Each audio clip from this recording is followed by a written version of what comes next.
Próximo.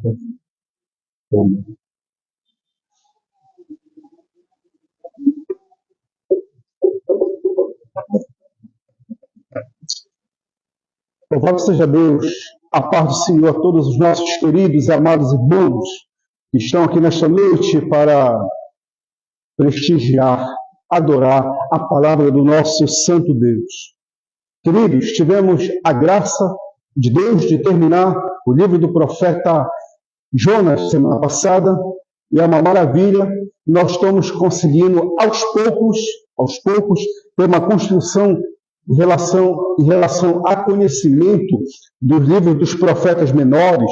São menores não porque eles eram pequenos, são menores porque seus escritos que foram demasiadamente um pouco menor do que os profetas maiores. No caso de Isaías, que tem mais de 60 capítulos, caso de Jeremias, que tem mais de 50 capítulos, caso de Ezequiel, que tem mais de 40 capítulos, e assim por diante. Tá? São menores porque foram apenas e somente alguns capítulos.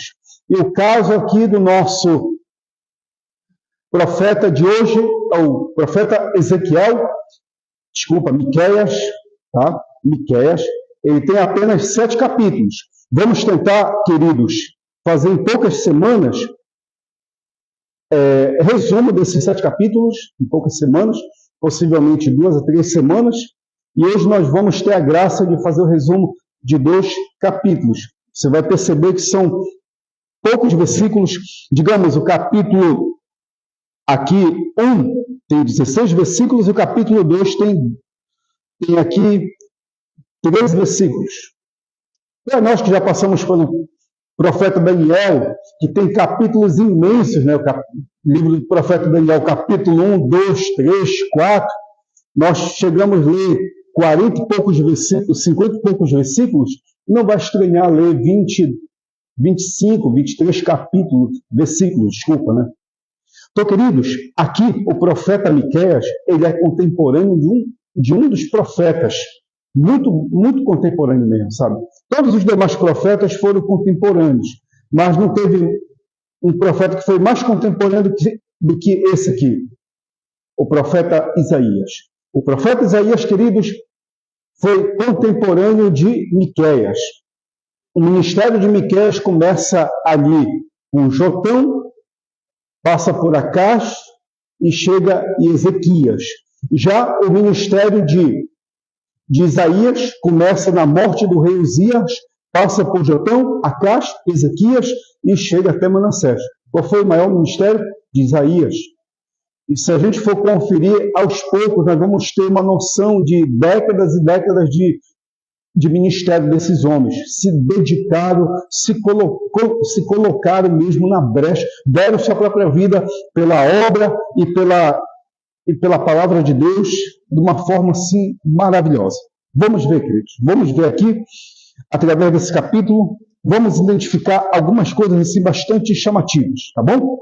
Capítulo 1, do versículo 1 em diante diz: veio a palavra do Senhor que em visão a Miqueias, moratista dos dias de Jotão, Acás, Ezequias, reis de Judá, sobre Samaria e Jerusalém.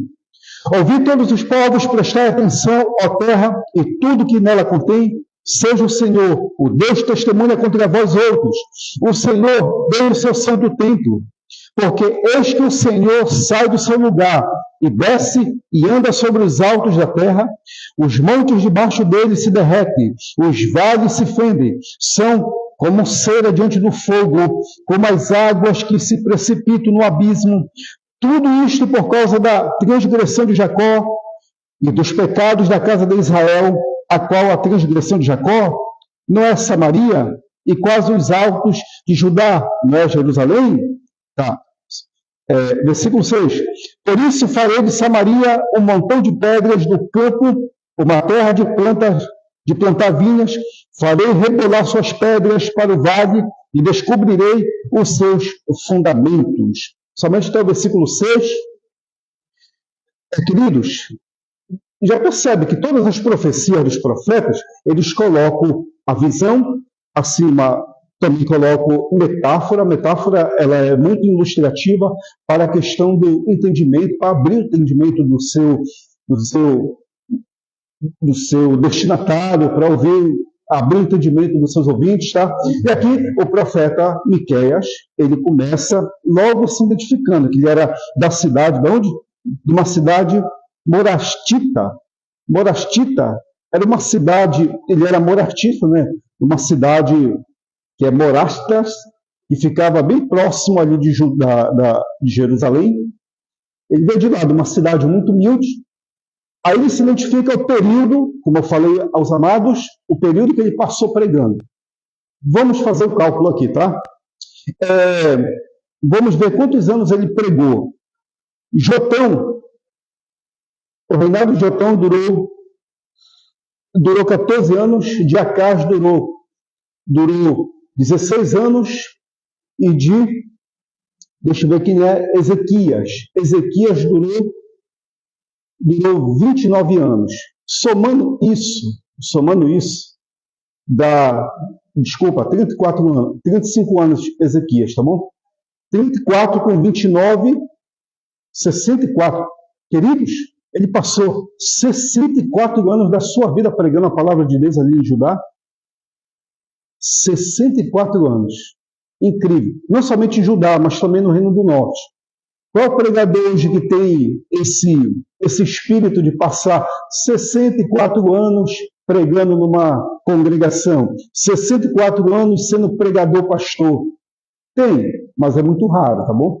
Só que o ministério do profeta, tanto Miqueias como de Isaías foi maior. Jeremias, assim de Isaías foi maior? Sim, foi maior. Ele chegou até Manassés. Estima-se que Isaías foi pregado quase 80 anos de pregações falando a palavra de Deus e sendo rejeitado, sendo desprezado, sendo colocado de escanteio. Foi o ministério de Isaías. E na sua mais idade, mais avançada, diz a tradição que Manassés pegou ele e cortou ao meio, cerrou Isaías ao meio. Sofreu, né? De acordo com a tradição judaica. Então, um homem de muita idade, como foi o caso de Isaías, que foi contemporâneo de Miqueias, passou por tudo isso. Então, Miqueias teve seu ministério aproximadamente 60 anos. Vamos colocar aqui uns 60 a 65 anos, tá?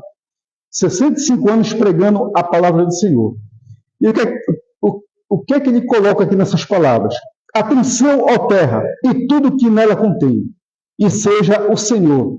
Deus testemunha contra vós outros, o Senhor Deus do seu santo templo, ou seja, ele está dizendo, o Senhor é do seu santo templo, ó terra, ele virá sobre vocês.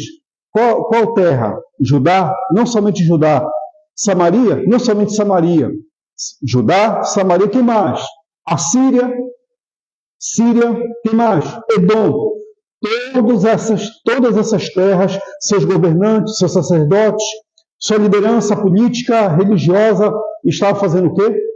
Eles estavam explorando as pessoas, tomando a terra dos pais de família, tomando os filhos das mães e fazendo politicagem, no sentido de vender os filhos das pessoas pobres e tomando a terra, os pertences deles.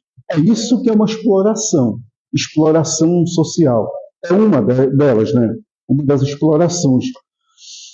E você pode perceber que o ministério do profeta Miqueias é muito próximo também do ministério de quem? De Amós.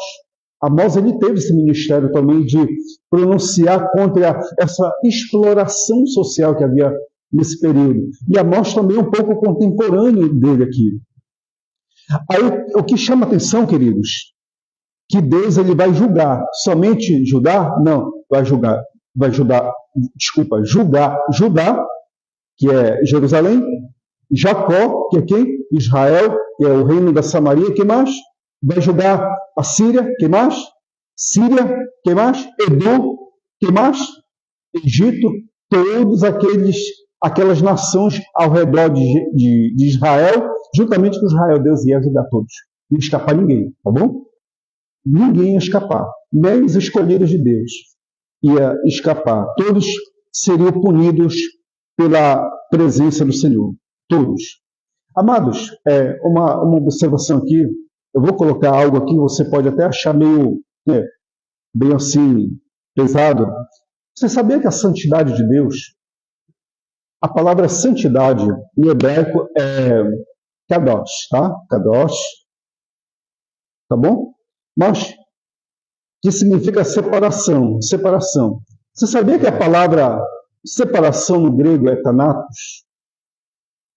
Por isso que vem, tem aquele estudo, tanatologia, que é estudo da morte, que a pessoa vai estudar, vai se especializar em mortos. Tanatologia, que é estudo da morte, tá? O que você quer dizer com isso, gente? Quero dizer o seguinte, que a santidade de Deus, além de ela separar, que ela separa mesmo, você tendo santidade, você pode trazer juízo para aqueles que não querem servir a Deus fielmente. Você pode ser uma bomba de bênção para a sua vida e para a vida daqueles que querem servir a Deus, e aqueles que não querem podem sofrer o juízo de Deus. Porque Deus, ao mesmo tempo, quando ele se manifesta em santidade, ele vai quebrando os grilhões da maldade aqui nesse mundo, vai afetando aqueles que não querem servir a Deus de uma forma de abençoar, como também de uma forma de o indivíduo não querer a bênção de Deus. Deus também pode separar. Porque Deus, ele separa. A morte nada mais é do que uma separação. É Deus separar a mulher do marido, o marido da mulher, ou separar a mulher e o marido dos filhos e vice-versa. Então a santidade de Deus, ela veio para separar, a santidade nada mais é do que separar, a pessoa se tornar igual a Deus, ou trazer o juízo no sentido de separar aquele indivíduo, aquela pessoa eternamente ou momentaneamente de Deus, para questão de punição. Então, pegando os conceitos kadosh e thanatos, tanto no hebraico como no grego, dá para entender que Deus, ele faz as duas coisas ao mesmo tempo. É uma faca de dois gumes. Corta de um lado de bênção e corta de um lado também de juízo. Deus, ele traz isso. E quando você anda em santidade com Deus, você está trazendo bênção e também está trazendo o quê? Juízo, punição. E se a pessoa quiser aceitar a bênção, meu Deus, vai ser uma maravilha. Mas se não quiser, quer rejeitar a Deus, a sua palavra, o seu espírito, está trazendo o quê? Juízo. Porque você é um representante do reino dos céus. Você é um representante de Deus na terra. E você traz a bênção e traz o juízo. Era assim que eram os profetas, tá ok?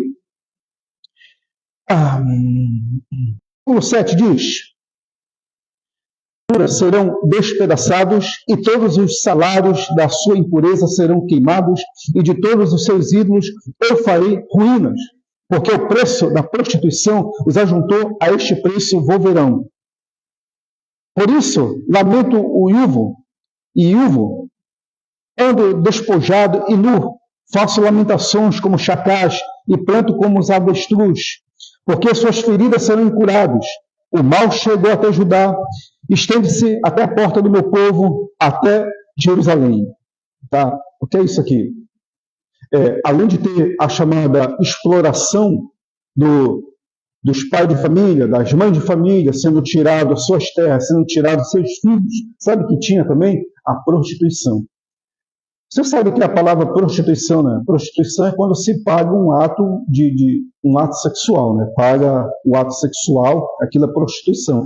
Quando não se paga o ato sexual, não é prostituição, tá bom? É apenas um ato de fornicação, de adultério, seja lá o que for. Mas quando se paga o ato, é prostituição. Então, a liderança israelita, até a liderança religiosa, pegava essas crianças, fazia com que elas tivessem uma certa idade e vendiam para a prostituição e ganhavam muito em cima. Israel fazia muito isso com quem? Com as outras nações. Pegava os filhos deles e vendia para a Síria, Edom e fazia aquelas crianças prostitutas. É prova que o profeta Joel identificou ali algo interessante, que a nação israelita vendia os seus filhos para os gregos. O mundo grego na época era o quê? Um mundo muito da prostituição no sentido de a homoafetividade. Já era conhecido no tempo do profeta Joel. E o profeta Joel identificou isso, que eles estavam vendendo os seus filhos para o mundo grego, para a homoafetividade. Tá? Eu não posso usar outra palavra, porque senão pode cair o canal. Tá? Eu tenho que usar justamente essa palavra aqui, incrível que pareça.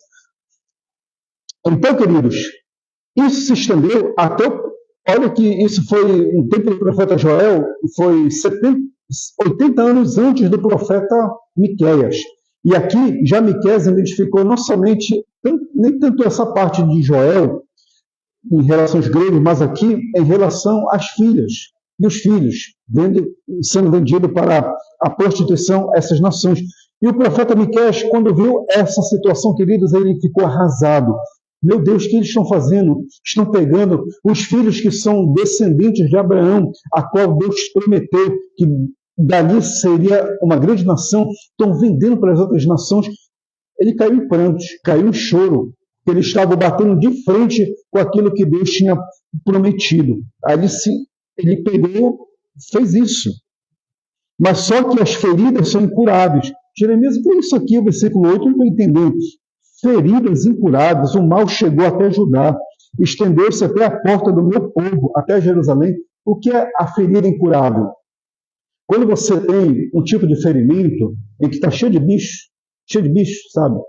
Está infeccioso, está contaminado, dá aquele cheiro de queijo podre, né? Cheiro de queijo podre. É assim mesmo. O pecado de Judá e de Samaria estava tão horrível que exalava aquele cheiro de podridão de pecado, não só nas narinas dos profetas, como também, principalmente, na narina do Senhor, a qual ele saiu do seu santo templo ali para vir e derramar juízo sobre Judá e sobre Israel. Tá bom? Ok? Estão entendendo? Me acompanhe, por favor. Eu estou sendo um pouco rápido aqui, porque a gente vai resumir esses 2 capítulos, tá? Já estamos terminando o capítulo 1.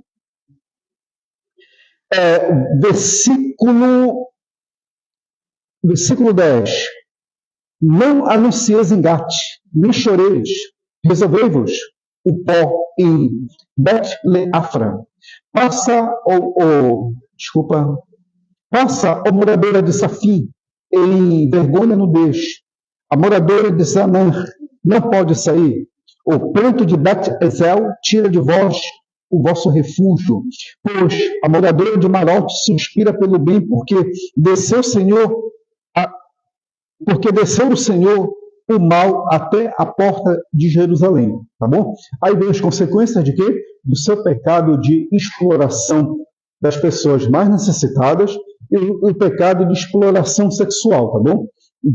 Como é que veio sobre isso? Veio o Senhor dar o seu juízo sobre a liderança judaica israelita, tá? Que o profeta Miqueias, ele foi tanto profeta para Jerusalém como também para Israel. Jeremias assim, por que Israel, Jerusalém, tá? Porque é o seguinte, no tempo que ele passou aqui, tem um indivíduo aqui, cadê? Acaz.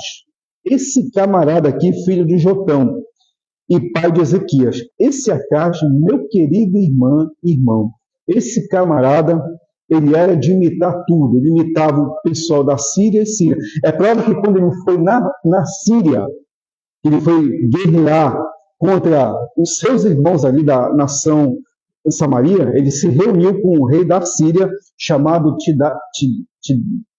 Tidacle-Pileser. Ele se uniu com esse caboclo aí, tá?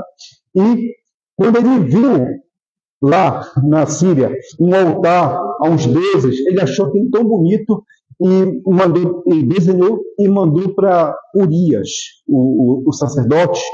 E Urias pegou o desenho e fez aquele altar e ele começou a queimar incenso aos deuses da Síria. Ele achou aquilo bonito e desprezou a Deus e pegou seu filho, não foi Ezequias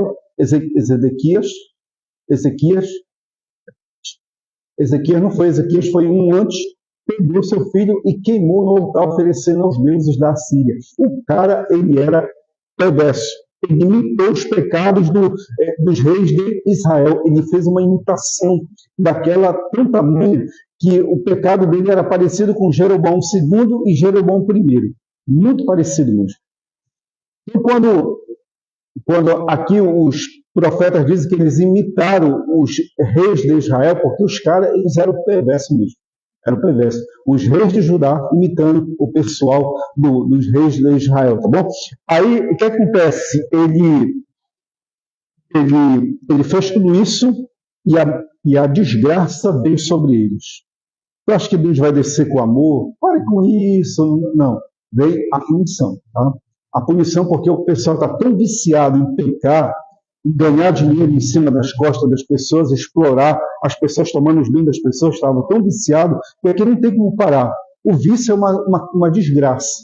Quando você não consegue parar aquele vício, às vezes tem que vir uma punição. E como é que Deus fez? Ele puniu. Usando o quê? Usando as outras nações, usando o tempo, a circunstância para poder punir. Olha aqui, versículo 12 diz: porque desceu do Senhor o mal até a porta de Jerusalém. Desceu de quem? De Satanás? Não. Desceu de quem? Do Senhor. Então de Deus pode sair tanto a bênção como a punição, tá bom? De Deus sai a bênção, como eu falei para vocês, e sai a punição. Lembra das duas palavras, tá? Não esqueça, Kadosh e Thanatos. Kadosh, hebraico, Thanatos, em grego. São duas palavras importantíssimas, que não podia até ter colocado como palavras-chave, tá? Deus, ele é santo, porque separa, mas também ele é santo que pode trazer seu juízo. Por isso que muita gente, quando brinca com Deus, pensando que Deus vai, vou brincar com Deus, depois ele vai me perdoar. Ele até olha para a ingenuidade e diz, tu não me conhece.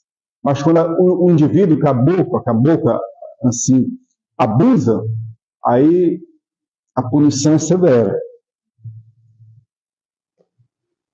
13. Ata os corcéis ao carro, ao moradora de Laquis. Forte o princípio do pecado para a filha de Sião, porque em ti se acharam transgressões de Israel. Portanto, darás presente de despedida a Moreset Gat. As casas de Akzep serão para engano dos reis de Israel. Então, esses lugares que ele está pronunciando aqui eram lugares de prostituição, eram lugares de exploração social. Todos esses lugares são ele menciona, ele dá nome aos bois, tá? Ele não deixa escapar ninguém. Até a cidade de onde ele era, Moreset Gat, até a cidade que ele pronuncia de onde ele era. Não dispensa ninguém. 15. Enviar-te-ei, ainda que tomar a posse de ti, ó moradora de Meres, chegará até Adulão a glória de Israel. Aqui ele já está profetizando que vem as consequências, né? O Senhor saiu mal, mas também a glória do Senhor. A glória do Senhor, depois desse mal, há de se revelar para poder ajeitar toda a situação. Como é que se cumpriu isso, gente? Como é que se cumpriu? Depois de Acás veio quem? Veio Ezequias. Ezequias, aquele que pegou uma ferida mortal, uma doença mortal, desculpa, e o profeta Isaías chegou com ele e disse, tu vai morrer. E ele orou a Deus pedindo perdão ao Senhor, aí ele voltou para lá, Isaías, e disse, assim diz o Senhor, tu vai viver mais 15 anos. Esse camarada foi tão fiel a Deus, que ultrapassou os limites da fidelidade até do seu avô, Jotam. Ele imitou mesmo o rei Davi, ele imitou, sabe? Foi incrível. Aí o que acontece? Como se diz? Aí chegou isso aí. Então, a glória de Israel já se cumpriu, já em parte, em quem? Em Ezequias, tá? E por último diz, faze-te calva e tosquia-te, por causa dos filhos que eram das tuas delícias. Alarga a tua calva como a águia, porque de ti serão levados para cativeiro. Ou seja, o cativeiro não era o cativeiro sírio, tá? Babilônia, era o cativeiro sírio. O cativeiro sírio começou em 720. 720 foi o período do reinado de Acás, o cara perverso, o pai de Ezequias. Começou em em Acás, e passaram 20 anos de cativeiro sírio. Então, os filhos seriam levados tudo para lá. Foi uma coisa horrível, amados. Se você for colocar mesmo na balança, além de vir um cativeiro, que já não tinha quase filho ali em Jerusalém, principalmente em Israel, já levava o que não tinha. Meu irmão, o pessoal já tinha explorado seus filhos antes na prostituição e vendido, né? Foi uma coisa terrível. Então, vamos resumir aqui. Capítulo 2. É daqueles que no seu leito imaginam iniquidade e maquinam o mal. A luz da alva pratica porque o poder está em suas mãos. Se cobiçam campos, os arrebatam de casas, tomam assim. Fazem violência a um homem, a sua casa, a sua pessoa e a sua herança, que eu comentei logo de início, né? Foi o que aconteceu mesmo, não? Toda essa violência entre aos pais de família, tomaram a sua casa, tomaram o seu campo. A liderança religiosa, a liderança política, fizeram isso. Versículo 3. Portanto, assim diz o Senhor, eis que projeto mal contra esta família, a qual não tirareis da vossa cerviz, e não andareis altivamente, porque o tempo será mau. Ou seja, a liderança política, a liderança religiosa, à noite maquinavam o mal, e de manhã o quê? De manhã eles praticavam aquilo que eles tinham maquinado, tá bom? É o que acontece. Já que vocês estão maquinando mal e de manhã vocês praticam, eu, Senhor, estou maquinando mal também contra vocês. Porque vocês maquinaram mal contra o pai e a mãe, aquela família, e vou maquinar mal contra vocês, vou punir vocês. De que forma? Aquilo que vocês tomaram das pessoas, vocês não vão conseguir desfrutar. Aquilo que vocês furtaram, roubaram, aquilo que vocês tomaram conta das pessoas, vocês não vão conseguir prosperar. Isso seria o início da punição de Deus. Então você vê que pessoas que se dedeitam de coisa roubada não tem como prosperar, não tem como progredir. Aqui já tem um princípio anunciando sobre essa situação de pessoas que se aproveitam de coisas roubadas, né? Versículo 4 diz: naquele dia se criará contra vós outros provérbios. Se levantará o pranto lastimoso e se dirá: estamos inteiramente desolados. A porção do meu povo, Deus a troca. Como me despoja, reparte os nossos campos aos rebeldes. Portanto, não terás na congregação do Senhor que, pela sorte, lançado o cordel nessa possessão. O que isso está significando, Jeremias? Significando o seguinte, que as pessoas vão de contemplar, as pessoas vão de ver que vocês não vão prosperar devido à atitude de vocês de ter explorado aquele pai, aquela mãe de família, aquela família ali, vocês não vão prosperar. Sabe o que vai acontecer? Será tirado de vocês o que vocês tinham. Aquilo que vocês possuíram será tomado e aquilo que vocês tinham também será tomado. E as nações que vão ver isso vão zombar de vocês, vão fazer um canto a respeito da situação de vocês. E, consequentemente, virá o quê? Que era para vocês terem parte das bênçãos que eu prometi, vocês não vão ter parte. Já vê que esse negócio de exploração e roubo é algo muito sério? Quem explora, quem rouba, nesses princípios está. Não há de escapar, porque a mão do Senhor vai pegando a pessoa do início até o fim da punição. É uma coisa muito séria mesmo. A penúltima parte diz, aqui ele já entra na parte que é um pouco delicada. Versículo 6. Não babujeis, dizem eles, não babujeis tais coisas, porque a desgraça não cairá sobre nós. Tais coisas anunciadas não alcançarão a casa de Jacó. Está irritado o Espírito do Senhor? São estas suas obras? Sim, as minhas palavras fazem bem aos que andam retamente. Se você não pegar aqui o fio da meada, você acaba passando batido. Aqui o povo de Israel diz, pessoal de Samaria, essas coisas aí são tudo bobagem. As palavras que o Senhor nos dá são palavras boas. Nós temos aqui, vamos alcançar bens. O Espírito de Deus está irritado conosco? Não, isso jamais.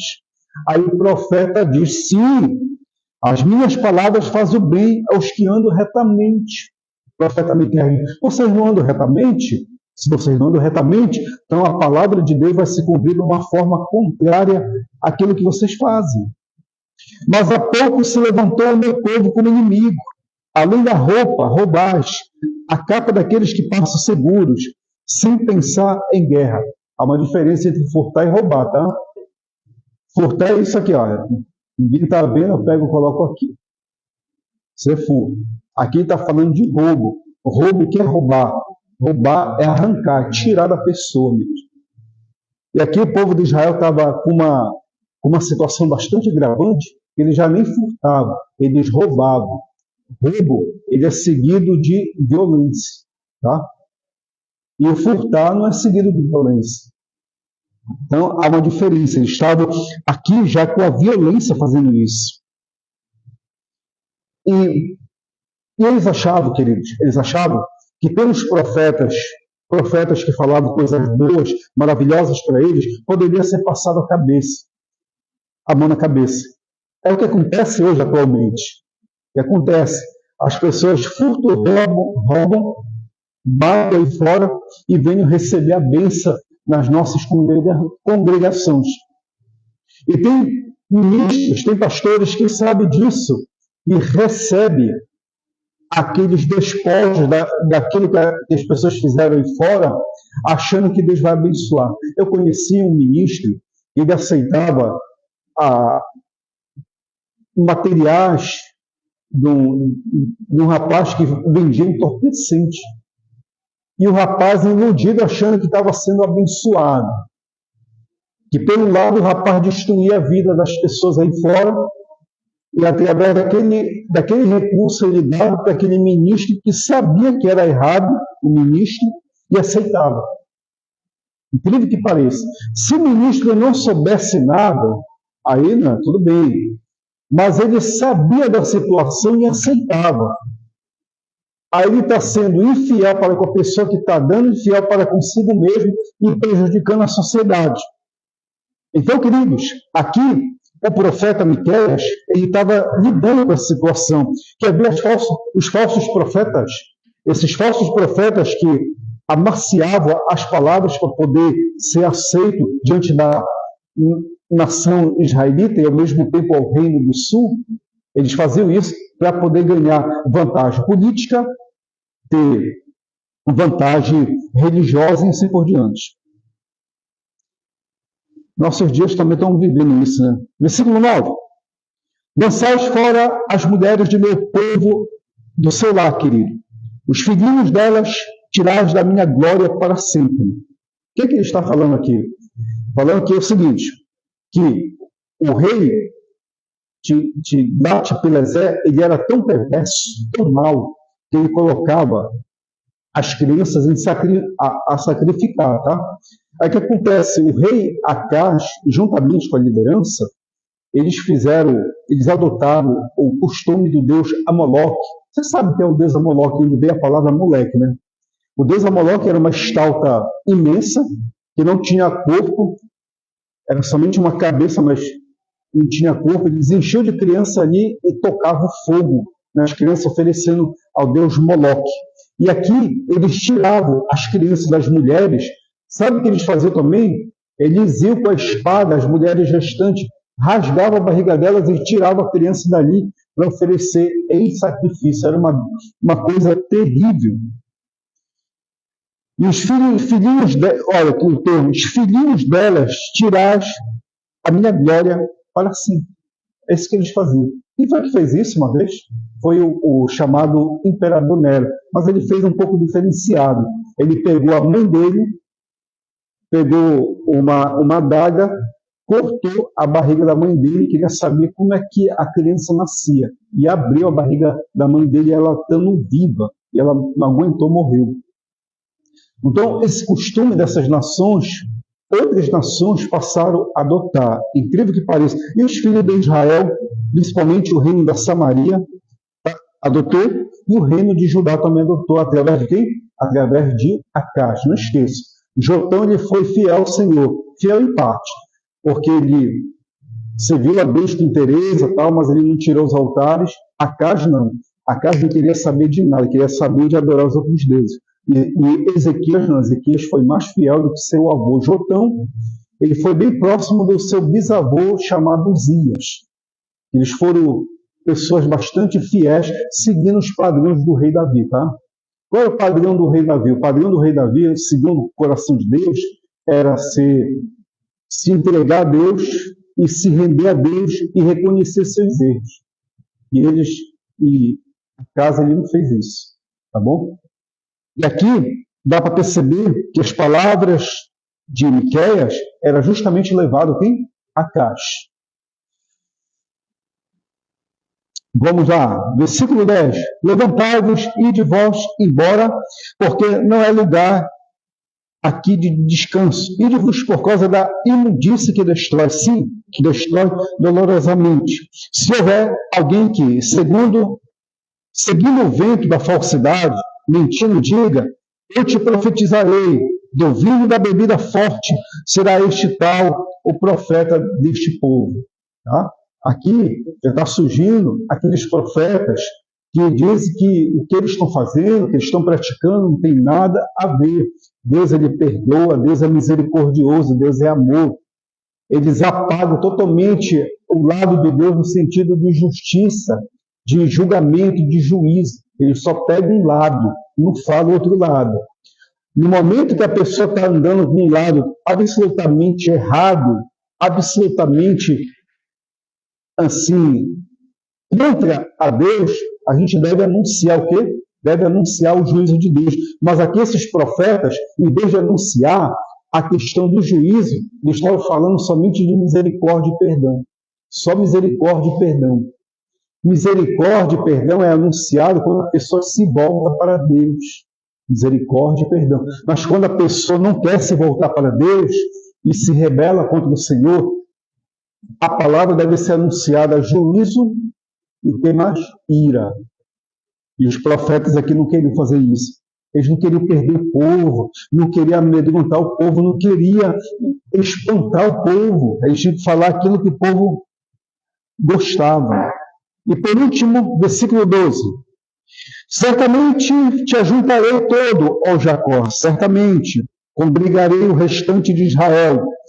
Eles todos juntos como ovelhas no aprisco, como rebanho no meio do seu pasto.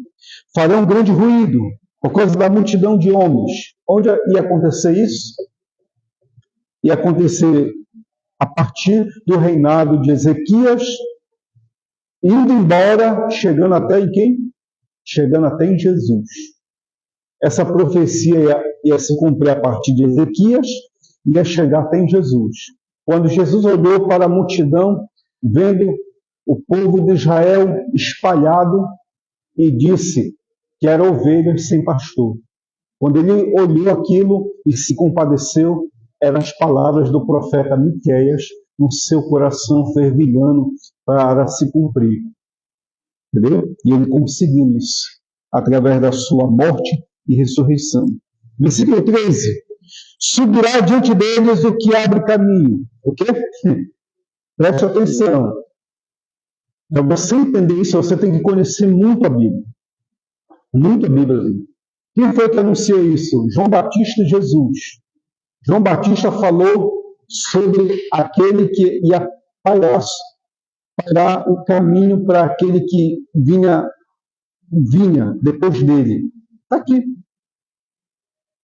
A fala de João Batista anunciando Jesus. Ele é o quê? Subirá diante deles o que abre caminho. Subirá diante deles o que abre caminho. Já anunciando os profetas, também, lógico, os reis, mas se cumprindo ali em João Batista, juntamente com Jesus, tá bom? É uma profecia que se cumpriu e também acabou ali? Não. Escatologicamente tem algo aqui. Escatologicamente, tá? mas eu não vou entrar em detalhes aqui. Eles entrarão pela porta e sairão por ela. O seu rei irá adiante deles, sim, o rei à sua frente. Onde se cumpriu isso? Quando Jesus chegou lá em Jerusalém. Que porta é essa? Você sai aqui de Acás, a qual ele está falando para o pessoal que está vivendo o período de Acás, e volta para Jotão. Jotão fez uma porta em Jerusalém, e essa porta era imensa, e quem ia passar ali era o rei que ia apacentar aqui o povo de Israel. E quando Jesus chegou em Jerusalém, ele passou por essa porta. E hoje essa porta está fechada, está até hoje lá, está fechada. Está fechada. Mas tem alguém que vai passar por lá, novamente para juntar o povo. Quem é? Jesus na forma de o Rei glorioso, a qual o seu povo vai reconhecer. Então, se nós formos nesse momento pegar essas partes escatológicas, se deleitar aqui, a gente não vai sair daqui tão cedo. Então, o livro do profeta Miqueias, como os amados estão conhecendo nesse exato momento, ele trabalha naquele mesmo método que eu sempre falo, passado, presente e futuro, e pega as partes escatológicas, tá bom? Ele trabalha na parte social, na parte espiritual, na parte religiosa. Ali, ele faz uma junção de tudo, mas também ele pega a parte escatológica. E nós identificamos aqui a parte escatológica, queridos, e que se cumpriu em João Batista, parte em Jesus também. E é uma coisa maravilhosa, uma coisa extraordinária e magnífica, estudar esses profetas menores. Louvado seja Deus. Então, amados, deu para entender e compreender? Você sabe o que é entender, né? Sabe o que é compreender? Entender é quando você consegue pegar elementos informativos e casa junto esses elementos que nós estamos fazendo, pegando cada um dos profetas menores e tentando relacionar um com o outro. Esse relacionamento é o quê? Conhecimento. E desse conhecimento que você passa a ter a compreensão. E dessa compreensão você passa a ter a aplicação, que é chamada sabedoria. Então, para você se deleitar, se desfrutar disso, eis aí a nossa necessidade, queridos, a nossa Jardim de Deus, fazendo esse exame detalhado da Escritura, capítulo por capítulo, versículo por versículo, para ter o entendimento e a compreensão das profecias e da aplicação delas na nossa vida. Ok? Então, o profeta Miqueias se encaixa muito bem nesse parâmetro de passado, presente e futuro e a aplicação na nossa vida. Ok? Alguma dúvida, alguma pergunta a fazer? Fica à vontade, se tiver. Caso não,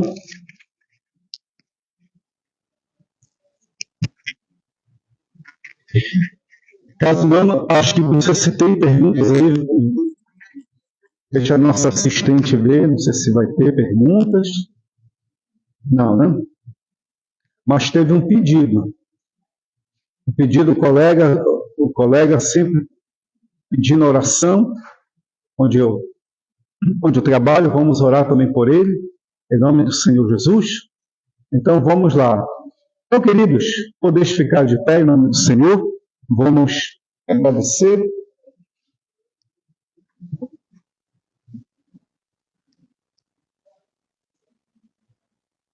Querido e santo Deus, nós te agradecemos por esse momento da exposição da tua santa palavra. Estamos felizes por estarmos na tua casa, um coração alegre, cheio da tua presença e da tua santidade e pureza.